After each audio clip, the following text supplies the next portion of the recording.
Chelsea, what is your favorite bet when you look at the card here? Oh, I have a lot of them. I think you do have All to put right. something on. I think you do have to put something on Scottie Scheffler to win, just because if you have been watching golf and the run of dominance that Scottie Scheffler has had, even despite not having his best putting game in some of these tournaments, is downright incredible. He's won two of his last three tournaments outright. The other one of those three, he finished second. So it's not like he is far off, but he is somebody that, of course, has experience at Augusta. It feels like it is his time. The beard is coming back as well. I know people love to throw that in the handicap, that he plays better with his beard, but it feels like he has figured out his putting situation at least somewhat. We know that's big at Augusta, and maybe that's the sabotage factor for Scottie Mm-hmm. Scheffler, is the short game has to be on par at one of the most difficult courses, of course, on the PGA Tour. As far as other bets, you know me, I love top 10s, top 20s. I'm going to go Hideki Matsuyama. I don't know why I always say that. Top 10 plus 160. He won the Genesis Invitational earlier this season. Top 15 in three consecutive tournaments since then. He won the Masters back in 2021. So, of course, he plays this course well. Course knowledge, of Mm-hmm. course, is a big deal at Augusta and playing the Masters, knowing the ins and outs. And he has had 8 top 10s at Augusta since the year 2015. So if you get him plus 160 to finish in the top 10, really like that as well. Some other bets, we're going to go Russell Henley, top 20 plus 160, 3 top 4 finishes this season. Also finished T4 at the Masters just last year. He's from Georgia. This is his 8th time playing at the Masters. And then we're going to go Sahith Theegala. He is a young guy, relatively new to the PGA Tour, 9th in his debut at the Masters last season, which is really incredible because this is not a course that is conducive to rookies. But he has 3 top 10s in his last 5 tournaments. I'm going to take him top 20. I believe he is plus 115 for that as well. I have a couple plays to win outright. First of all, let's go with my guy.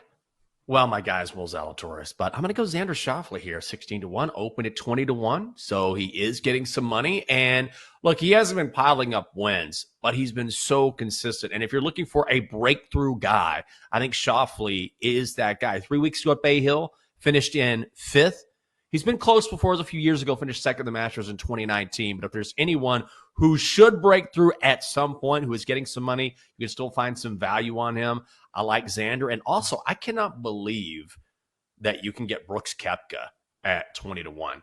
Like, I think that is an absolute steal for someone as talented as Brooks. And the one thing, whether you love him, hate him, or don't feel about him either way, one way or another, the one thing we know about Brooks Koepka is he welcomes pressure. He is great under the gun, and he thrives under it. So what better spot to be in this spot at Augusta, where in 4 of his last 6 appearances at the Masters, he's finished in the top 12, and he has the ability around the greens, even if he gets into trouble, to get out of trouble, which is something that is crucial because everyone who plays in the Masters, doesn't matter how much you may or may not, quote unquote, dominate the field, you will find trouble, and being able to scramble out of those spots will be crucial to be successful this week. I think Koepka is definitely one of those guys. So I love Brooks Koepka at 20-1 as well. We have an absolute dogfight for the top overall spot in the Western Conference. Right now, it's looking like a 3-dog race between the Nuggets, the T-Wolves, and the Oklahoma City Thunder. The T-Wolves right now and the Nuggets tied a dead heat at 54-24. The Thunder a game back. But if you look at their schedules, the Thunder don't play either the Nuggets or the T-Wolves, but the Nuggets and Timberwolves actually square off with each other. I think of these schedules, the Nuggets definitely have the easiest schedule. They get to go on the road to the Jazz. The Jazz are terrible. That's tonight. And then tomorrow we have this head-to-head matchup between the T-Wolves and the Nuggets. This one in Denver, so obviously the Nuggets are probably going to be favored. But the T-Wolves, pretty solid squad in their own right. Then the Nuggets finish up with the Spurs and the Grizzlies. If you look at the Thunder schedule, they have the Kings, the Spurs, the Bucks, and the Mavs, which is, basically split. And then if you look at the Timberwolves, they have the Wizards, the Nuggets, the Hawks, and the Suns. So, Jenks, do you have any prognostications on who you think wins the West? or do you think Oh, this one's God. wide open? It's wide open, baby. Wide open. I like the Nuggets, though. I like the Nuggets until proven otherwise, just because they've been there. And the Wolves are very interesting because if they get Cat back, and I also think that, one thing that should be pointed out is that I'll give credit to Minnesota because when they made that trade for Rudy Gobert, I wasn't a big fan of that. And I thought, I don't know how this is going to work out for these guys. And the early returns were not great. But now here they are where they can beat you in different ways. They obviously have Anthony Edwards. Defensively, they're great. And now we're seeing the fruits of that trade. And so good on the Wolves for seeing that. I am not a basketball expert. I didn't like it at the time, but I can see where I was wrong there. Ultimately, though, I think the Nuggets have – I keep talking about ceiling, but Jamal Murray just got back for the Nuggets, and he is such a crucial piece when he's playing well. He was sitting out with that knee injury and was very good in limited minutes the other night. Also like the Nuggets tonight, laying a massive number against the Jazz because the Jazz are really banged up. I think the Nuggets are going to make a statement tonight against the Jazz, and because they have that know-how, because they have been here in this spot, to be the best, you got to beat the best, and the Nuggets are that team right now. So I want to see the Wolves prove that they can knock off the Nuggets, even if we're just talking about late in the season and getting it done, although it looks like the Wolves might have a slightly easier schedule. But then again, we're going to find out if they go head-to-head.